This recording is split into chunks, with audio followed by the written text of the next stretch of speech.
బౌద్ధ మతం గురించి, బౌద్ధ మతానికి సంబంధించిన అంశాలు సివిల్ సర్వీసెస్ గ్రూప్ 1 గ్రూప్ 2 ప్రిలిమ్స్లో క్వశ్చన్స్ వస్తూనే ఉంటాయి.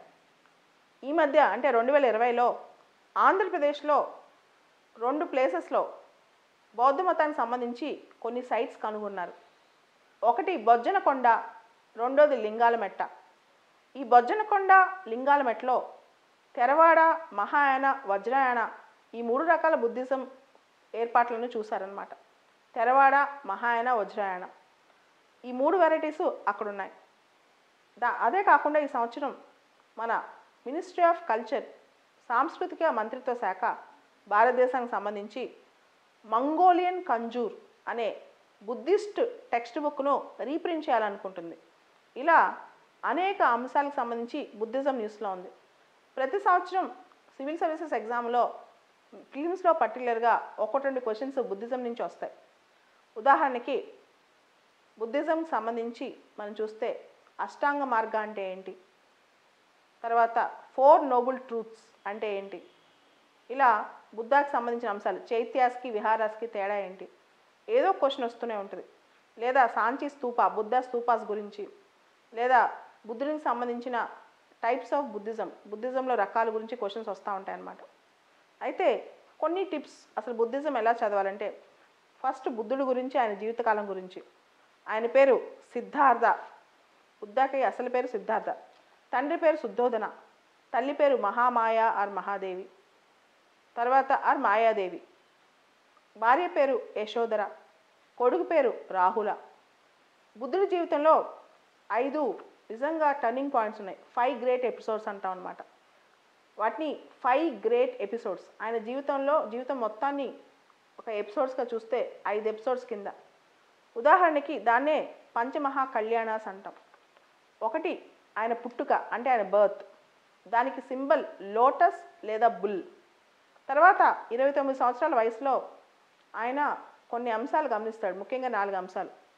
ఒక ముసలి వ్యక్తిని, ఒక రోగిగ్రస్తుడిని, రోగం వచ్చిన వ్యక్తిని, ఒక శవాన్ని, తర్వాత ఒక సన్యాసిని.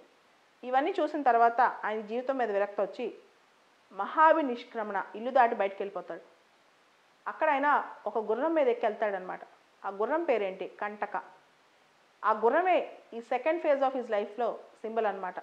సో మహాభినిష్క్రమణకి సింబల్ ఏంటంటే హార్స్ అని చెప్పొచ్చు, గుర్రం అని చెప్పొచ్చు. తర్వాత ఆయన జీవితంలో 3వ ఎపిసోడ్ ఎన్లైటన్మెంట్, సంబోధి అంటాం.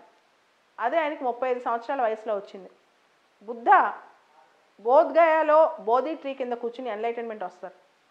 సో అక్కడ సింబల్ బోధి ట్రీ అనమాట. తర్వాత ఎపిసోడ్ ధర్మచక్ర పరివర్తన. ఇది ఆయన మొట్టమొదటి సర్మన్. ఆయన ప్రీచింగ్ ఎక్కడిస్తారు?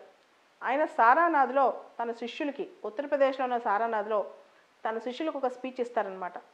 అక్కడ ధర్మచక్రం అంటే గ్రేట్ వీల్ సింబల్ ఈ 4వ ఎపిసోడ్లో.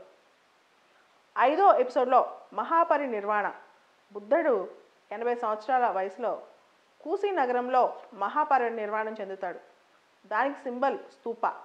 ఈ 5 కూడా బుద్ధుడి జీవితంలో గ్రేట్ ఎపిసోడ్స్ అని చెప్పొచ్చు. ఒకటి ఆయన పుట్టుక, రెండోది ఆయన ఇల్లు దాటి బయటకు వెళ్ళటం, మూడోది ఆయనకి ఎన్లైటన్మెంట్ రావటం, 4వది ధర్మచక్ర పరివర్తన, 5వది ఆయన చనిపోవటం అంటే మహాపరినిర్వాణ.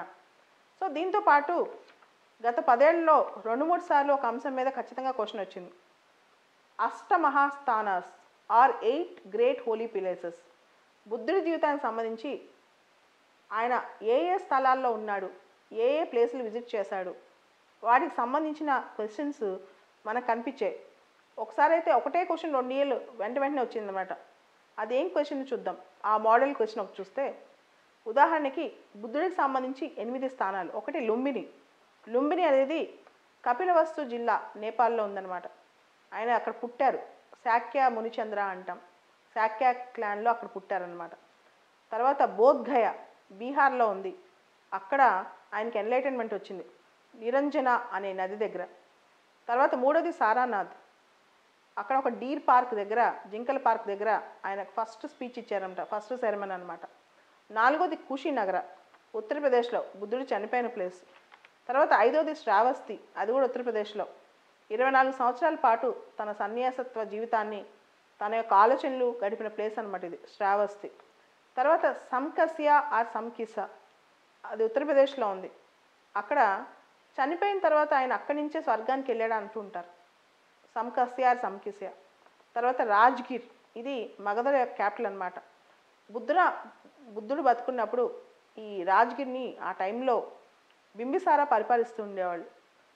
ఈ మహాభినిష్క్రమణ తర్వాత ఆయన ఫస్ట్ రాజ్గిరికి వెళ్ళి అక్కడ తన జీవితాన్ని ప్రారంభించాడు అంటారు. అంటే ఇంటి దగ్గర నుంచి బయటకు వెళ్ళిపోయిన తర్వాత మొట్టమొదటిగా బుద్ధుడు అడుగుపెట్టింది రాజ్గిరిలో అంటారనమాట. తర్వాత వైశాలికి ఒక స్పిరిచువల్ ట్రైనింగ్ కోసం అక్కడికి వస్తాడు. ఎవరి దగ్గర అంటే అలార కలామా అండ్ ఉద్రక, ఈ ఇద్దరి దగ్గర. సో ఇలా బుద్ధుడి జీవితంతో సంబంధం ఉన్న ప్రాంతాలు. ఖచ్చితంగా బుద్ధిజంలో 2-3 గంటలు చదివితే 1-2 క్వశ్చన్స్ ఫిలిమ్స్లో డైరెక్ట్గా ఆన్సర్ చేసేయచ్చు.